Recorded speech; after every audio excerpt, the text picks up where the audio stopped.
জুলাই গণঅভ্যুত্থান 2026 উদযাপন করতে যাচ্ছি। আমাদের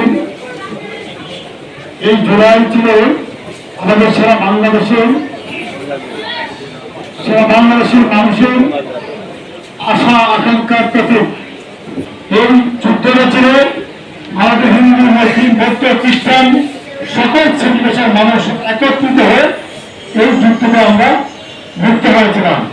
এই যুদ্ধটা একা একা নয়, এই যুদ্ধ ছিল বাংলাদেশের আপনার জনগণের যুদ্ধ, ছিল আমাদের কথা বলার। সেই যুদ্ধে আমরা জয় হয়েছি। সেই যুদ্ধে আমাদের অনেক মানুষের প্রাণ হারিয়েছে, অনেক মানুষ তার জীবন দিয়েছে, অনেকে মৃত্যুবরণ করেছে।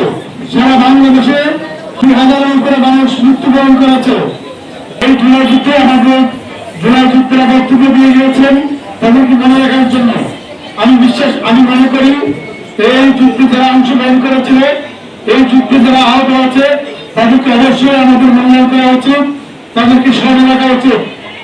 আজকে এই যুদ্ধের সময় অনেক রিস্কাওয়ালা, ঠেলাওয়ালা কিংবা সাধারণ শ্রমিক, সাধারণ মানুষ এই যুদ্ধে নামছে।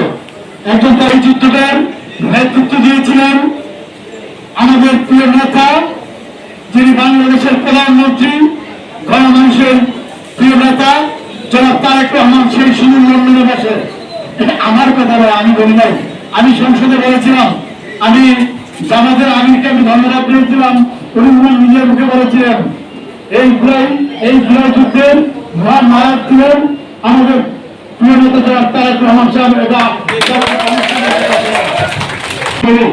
এই ভালোবাসার মৃত্যুবরণ করেছে কে? হৃদয়। সে হচ্ছে আমাদের বিএনপি পরিবারের সন্তান। এই জুলাই যুদ্ধের এই যে ফজলু আজকে সুনামগঞ্জে গিয়েছে, সে আমাদের বিএনপি করে। আজকে যারা আসছিল আমাদের অনেক বিএনপি, সংখ্যা দেখা যাচ্ছে যারা মারা গিয়েছে তারাও সংখ্যা অনেক বেশি বিএনপি মারা গিয়েছে। আসুন আমরা দেশটাকে নতুন করে দেশটাকে আমরা সকল বিনোদন করে গিয়ে একসাথে দেশটাকে নতুন করে আমরা দেশে সাজাই। যেভাবে আমাদের প্রিয় নেতা জনাব তারেক রহমান সাহেব এই দেশটাকে সাজানোর জন্য আপনার চেষ্টা করছেন। আমার বিশ্বাস জনসাধারণ এবং প্রত্যেকটা মানুষ এই কথাটা বিশ্বাস করছে। তারেক জিয়া হচ্ছে আরেক জিয়া, যার মধ্যে দেশপ্রেম আছে, যে প্রধানমন্ত্রী এখনো তাবিজ মেনে চলে। আর আমরা বিগত সময় প্রধানমন্ত্রীদেরকে দেখেছি, একজন প্রধানমন্ত্রী গেলে ঢাকা শহর থেমে যেত, ঢাকা শহর অচল হয়ে যেত। প্রধানমন্ত্রী আসছে, সকল রাস্তাঘাট বন্ধ হয়ে যেত। সেই আমার প্রিয় নেতা, সেই আমাদের জনগণের নেতা, জনগণের প্রধানমন্ত্রী, উনি যখন যায় কেউ টেরে পায় না। তিনি চাচ্ছেন এই দেশের পরিবর্তন আনার জন্য।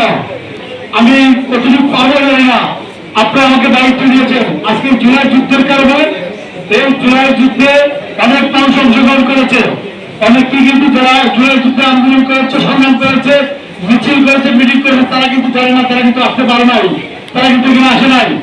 আমি তাদের তুমি সত্য রেখে বলবো, হয়তো আমার এখানে পৃথিবীর চিঠি থাকতে পারে, সকল পৃথিবীর চিঠি ভুলে গিয়ে আসুন।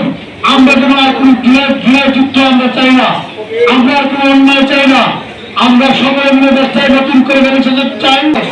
যে আমার স্বৈরাচারী শেখ হাসিনা এই দেশ থেকে পালিয়েছিল, আমি আমার প্রিয় নেতৃবৃন্দ সহ আমরা যারা আছি আমাদের সকলকে আমি বলবো, আমার মনে আছে আপনারা সবাই জানেন এই বিগত 68 বছর আন্দোলন সংগ্রাম আমরা রাজপথ থেকে সবার মধ্য থেকে সবার সামনে রাজনীতি দিয়ে রাজনীতি করেছি, আমি আন্দোলন করেছি, আপনাদের মূল সাক্ষী।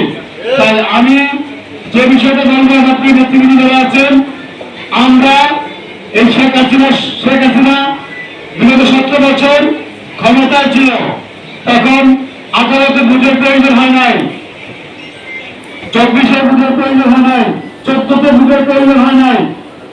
সেই কারণে জনগণের মূল্যায়ন কিন্তু দরকার নাই।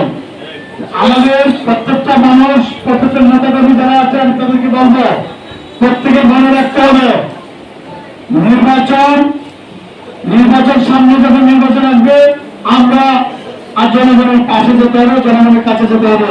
আমরা যারা আচরণকে সবসময় মাথায় রাখা রাখি।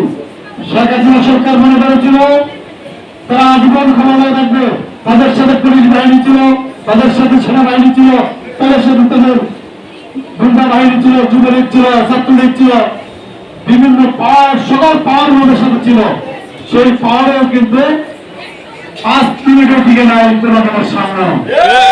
সবসময় মনে রাখতে হবে জনগণ সকল ক্ষমতার উৎস। এটা আমাদের শহীদ প্রেসিডেন্ট জিয়া রহমান সরকারে ছিলেন জনগণ সকল ক্ষমতার উৎস। তো প্রতিটা মুহূর্তে আমাদের প্রিয় নেতৃবৃন্দ যারা আছেন, আমি আপনাদেরকেও অনুরোধ করবো, প্রতিটা মুহূর্তে আপনাদের মনে রাখতে হবে জনগণ সকল ক্ষমতার উৎস। আপনার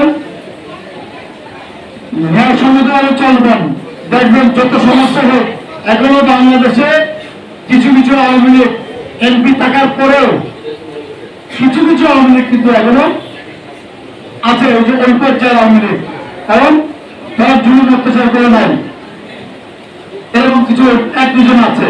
আর বাদ বাকি যারা করছে এরা কিন্তু অটোমেটিক পালিয়ে গেছে। এমন কোন কাজ করা যাবে না, যে কোন সরকার আসুক ইনশাল্লাহ আমরা জনগণের পাশে থাকতে চাই। এই জুলাইকে বাস্তবায়ন করার জন্য, এই জুলাইয়ের মর্যাদাকে অক্ষুণ্ণ রাখার জন্য আমরা সকলে মিলে জুলাই যুদ্ধ যারা আছেন, এই যে আমার এক ছোট ভাই বলে গিয়েছে, আমাদের তাদেরকে অনেকে প্রযুক্তি করে আমি অনুরোধ করবো জুলাই যুদ্ধের এবং আমাদের 71-এর মুক্তিযুদ্ধের প্রতি আমাদের জন্য শ্রদ্ধা সম্মান আছে।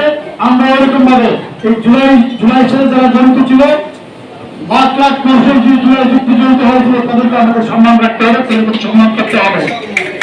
আর স্পেশাল আমি অনুরোধ করবো আমার প্রিয় এই জুলাই যুদ্ধে যারা আছেন, আহত হয়েছেন, একটা ছেলে তার চোখের সমস্যা হয়েছে, তার চিকিৎসার বিষয়ে, তার যদি কোনো বিষয় লাগে আমি বলবো সরাসরি আমাদের ইউনিয়নের কাছে আসবেন। ইউনিয়ন চিকিৎসার জন্য যদি ব্যবস্থা করতে পারবেন, যদি না হয় উনি আমার সাথে যোগাযোগ করবেন। আমরা চেষ্টা করবো জুলাই যুদ্ধ যারা আছেন, আহত যারা আছেন, মৃত্যুবরণ যারা করেছেন, তাদেরকে যেন আমরা স্মরণ করি, তাদেরকে যেন আমরা শ্রদ্ধা করি, তাদেরকে যেন আমরা সহযোগিতা করি।